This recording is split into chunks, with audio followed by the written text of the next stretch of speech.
subscribe to BTV Reacts channel and click the notification bell. Thank you, BTV friends! Good day mga ka-BTV.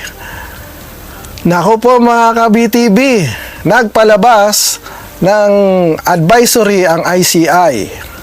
Pagpaliban ng pagdinig ng ICI, hiniling ng dating House Speaker Martin Romualdez na ipagpaliban ang pagdinig ng ICI na itinakda sa October 22, 2025 dahil sa ilalim umano siya sa isang medical procedure.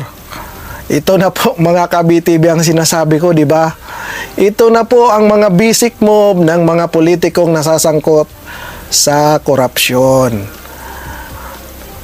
May problema sa pangkalusugan, yan na po ang pinaka-basic move. Ilang beses ko na po sinabi yan. At ilang mga politiko na po ang gumawa niyan, mga ka-BTV. At ang sabi nga ng ICI, the Commission will be issue an advisory once the date for the next hearing has been determined. O, di ba po? Mag-i-issue na lang daw po ng advisory ang ICI kung kailan ulit makakapunta itong si Martin Romualdez. Basic move. Masasabi na lang talaga natin mga ka-BTV, no? Only in the Philippines.